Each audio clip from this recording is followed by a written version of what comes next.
ഒരിടത്ത് ഒരു ഗുരുവിന് രണ്ട് ശിഷ്യന്മാരുണ്ടായിരുന്നു.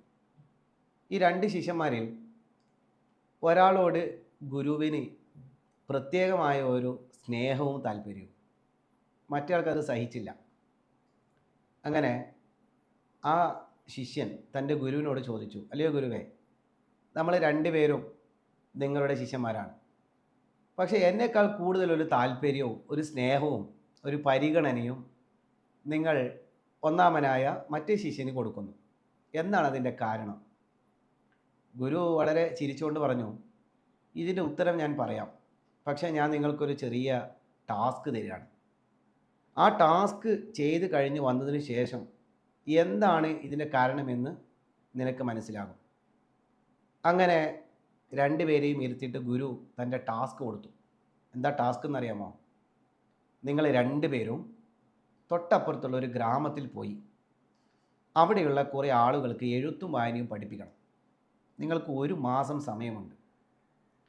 ഈ 1 മാസത്തിനകത്ത് അപ്പുറത്തുള്ള ഗ്രാമത്തിലെ എഴുത്തും വായനയും അറിയാത്ത ആളുകൾക്ക് നിങ്ങൾ എഴുത്തും വായനയും പഠിപ്പിക്കണം. അത് കഴിഞ്ഞ് വന്ന് നമുക്ക് സംസാരിക്കാമെന്ന് ഗുരു പറയുകയാണ്. ശിഷ്യന്മാർ അത് അംഗീകരിച്ചു.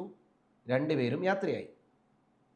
അങ്ങനെ 10 ദിവസം കഴിഞ്ഞപ്പോൾ തന്നെ രണ്ടാമത്തെ ശിഷ്യൻ തിരിച്ചു വന്നു. അങ്ങനെ ഗുരുവിൻ്റെ അടുത്ത് പറഞ്ഞു, ഗുരുവേ, ഞാൻ പെട്ടെന്ന് തിരിച്ചു വന്നു. ഞാൻ ഉദ്ദേശിച്ച ഫലം കണ്ടില്ല യാത്രയിൽ. ഗുരു പറഞ്ഞു, വെയിറ്റ് ചെയ്യൂ, കാരണം 30 ദിവസമാണ് സമയം. ഒന്നാമത്തെ ആളും കൂടി വരട്ടെ, എന്നിട്ട് നമുക്കൊരു വിശകലനമാവാം എന്ന് പറഞ്ഞു. അങ്ങനെ കൃത്യം 30 ദിവസം കഴിഞ്ഞപ്പോൾ ഒന്നാമത്തെ ശിഷ്യൻ തിരിച്ചു വന്നു. രണ്ടുപേരെയും ഇരുത്തിയിട്ട് ഗുരു ചോദിച്ചു, എന്താണ് സംഭവിച്ചത്? അപ്പോൾ രണ്ടാമൻ പറഞ്ഞു, ഗുരുവേ, താങ്കൾ പറഞ്ഞതനുസരിച്ച് ഞാനിങ്ങനെ അപ്പുറത്തെ നാട്ടിലേക്ക് പോയി. ആദ്യം പോയപ്പോൾ അവിടെ കുറേ കാർപ്പൻറ്റേഴ്സ്, മരപ്പണിക്കാരെ കണ്ടു. ഞാൻ അവരോട് പറഞ്ഞു, നിങ്ങൾക്ക് ഞാൻ എഴുത്തും വായനയും പഠിപ്പിച്ചു തരാമെന്ന്. അവർ പറഞ്ഞു, സോറി, നമുക്ക് എഴുത്തും വായനയും പഠിക്കണ്ട, കാരണം ഓൾറെഡി നമുക്ക് മരപ്പണിയുണ്ട്. അതുകൊണ്ട് നമുക്ക് എഴുത്തും വായനയും പഠിക്കണ്ട എന്ന് പറഞ്ഞു. അങ്ങനെ ഞാൻ അവരെ ഉപേക്ഷിച്ച് കുറച്ചങ്ങോട്ട് പോയി ഗുരുവേ. അപ്പോൾ എനിക്ക് കുറേ മൺചട്ടി നിർമ്മിക്കുന്ന ഒരുപാട് ആളുകളെ കണ്ടു. ഞാൻ അവരോടും പറഞ്ഞു, നിങ്ങൾക്ക് ഞാൻ എഴുത്തും വായനയും പഠിപ്പിക്കാമെന്ന്. അപ്പോൾ അവരും പറഞ്ഞു, നമുക്കിത് പഠിക്കണ്ട, നമുക്ക് ഓൾറെഡി ഒരു ജോലിയുണ്ട്. അത് കഴിഞ്ഞ് കുറച്ചങ്ങോട്ടെത്തിയപ്പോൾ കുറേ കൽപ്പണിക്കാരെ കണ്ടു. അവരോടും ഞാൻ പറഞ്ഞു, നിങ്ങളെ ഞാൻ എഴുത്തും വായനയും പഠിപ്പിക്കാം. അവർ പറഞ്ഞു, നമുക്കത് പഠിക്കണ്ട, ഓൾറെഡി നമുക്കൊരു ജോലിയുണ്ട്.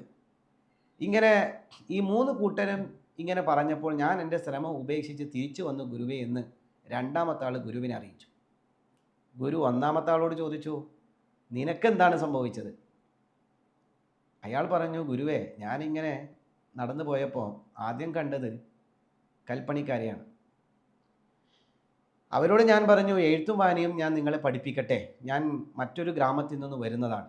അവർ പറഞ്ഞു, നമുക്കത് പഠിക്കണ്ട, നമുക്ക് ഓൾറെഡി ഒരു ജോലിയുണ്ട്.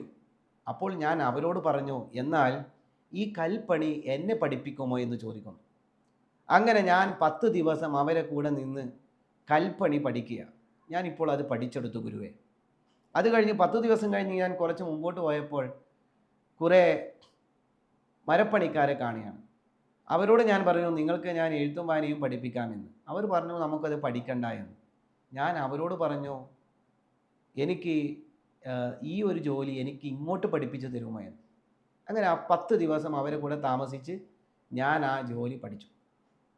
10 ദിവസം കഴിഞ്ഞ് ഞാൻ മുമ്പോട്ട് പോയപ്പോൾ എനിക്ക് കുറേ മൺചട്ടി നിർമ്മിക്കുന്ന ആളുകളെ കണ്ടു. അവരോട് ഞാൻ ചോദിച്ചു, നിങ്ങളെ ഞാൻ എഴുത്തും വായനയും പഠിപ്പിക്കട്ടെ? അവർ പറഞ്ഞു, നമുക്കത് പഠിക്കണ്ട. അപ്പോൾ ഞാൻ അവരോട് പറഞ്ഞു, നിങ്ങളുടെ ഈ ജോലി എന്നെ പഠിപ്പിക്കുമോ എന്ന്. അങ്ങനെ 10 ദിവസം അവരുടെ കൂടെ കൂടി മൺചട്ടി നിർമ്മാണവും ഞാൻ പഠിച്ചു.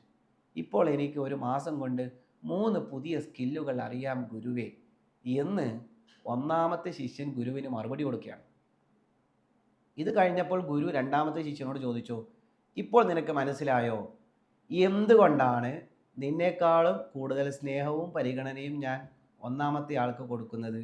കാരണം അവനിക്ക് പുതിയ കാര്യങ്ങൾ അറിയാനും പഠിക്കാനും പുതിയത് നേടാനും താല്പര്യമുണ്ട്.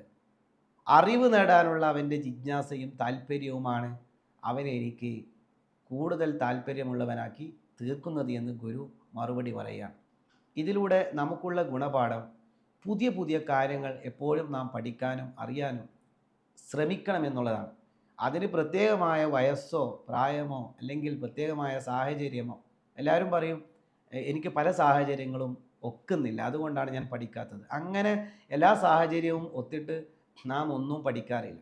അപ്പോൾ നമുക്ക് അങ്ങനെ എല്ലാ പുതിയ പുതിയ ഓരോ സ്കില്ലുകളും നാം പഠിക്കുമ്പോൾ, അങ്ങനെ പഠിക്കുന്നവർക്ക് ജീവിതത്തിൽ പല രീതിയിലും വിജയത്തിലേക്ക് എത്താൻ വേണ്ടി സാധിക്കും. അതുകൊണ്ട് ഇത് കേൾക്കുന്ന പ്രിയപ്പെട്ടവർ എന്തെങ്കിലും ഒന്ന് പുതുതായി പഠിക്കാനും അറിയാനും നമ്മുടെ ജീവിതത്തിൽ പകർത്താനും ശ്രമിക്കുക എന്ന് വളരെ സ്നേഹത്തോടെ ഓർമ്മപ്പെടുത്തുന്നു.